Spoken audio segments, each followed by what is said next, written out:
Friends, ഞാൻ ഫെബി. ഇന്ന് വളരെ എളുപ്പത്തിൽ ഉണ്ടാക്കാൻ പറ്റിയ ഒരു സാമ്പാറിൻ്റെ വീഡിയോ ആയിട്ടാണ് ഞാൻ വന്നിരിക്കുന്നത്. അപ്പോൾ അതിനാദ്യമായിട്ട് കുക്കറിൽ സാമ്പാറിന് ആവശ്യമായിട്ടുള്ള പരിപ്പ്, ഒരു സവാള എന്നിവയിട്ട് 3 വിസിലടുപ്പിക്കുക. സാമ്പാറിന് ആവശ്യമായിട്ടുള്ള വെജിറ്റബിൾസ് ഒരു ചട്ടിയിൽ കോക്കനട്ട് ഓയിൽ ഒഴിച്ച് അതിലേക്ക് ഇട്ട് കൊടുക്കുക. ഇതൊന്ന് ഇളക്കി കൊടുത്തതിന് ശേഷം അതിലേക്ക് 1 ടീസ്പൂൺ ഉപ്പിട്ട് ഒന്നുകൂടെ ഇളക്കി കൊടുക്കുക. അതിലേക്ക് 1 ടീസ്പൂൺ ഉലുവാപ്പൊടി കൂടെ ചേർത്ത് കൊടുക്കുക. ഒന്ന് ഇളക്കിയതിന് ശേഷം നിങ്ങളുടെ ആവശ്യാനുസരണമുള്ള കായപ്പൊടി കൂടെ ചേർത്ത് ഒന്ന് നന്നായി ഇളക്കി വഴറ്റിയെടുക്കുക.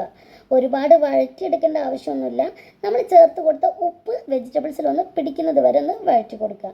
അതിനുശേഷം ഈ വെജിറ്റബിൾസ് എല്ലാം നേരത്തെ വേവിച്ച് വെച്ചിരിക്കുന്ന പരിപ്പിലേക്ക് ഇട്ട് കൊടുത്ത് ഒന്ന് നന്നായിട്ട് ഇളക്കി കൊടുക്കുക. ശേഷം ഒരു നെല്ലിക്ക വലിപ്പത്തിലുള്ള പുളി പിഴിഞ്ഞത് ഇതിലേക്ക് ഒഴിച്ചു കൊടുക്കുക. ഇതിലേക്ക് 1 ടേബിൾ സ്പൂൺ മുളക് പൊടി, 2 ടേബിൾ സ്പൂൺ സാമ്പാർ പൊടി, 1 ടേബിൾ സ്പൂൺ മല്ലിപ്പൊടി എന്നിവ ചേർത്ത് നന്നായി ഇളക്കി യോജിപ്പിച്ചെടുക്കുക.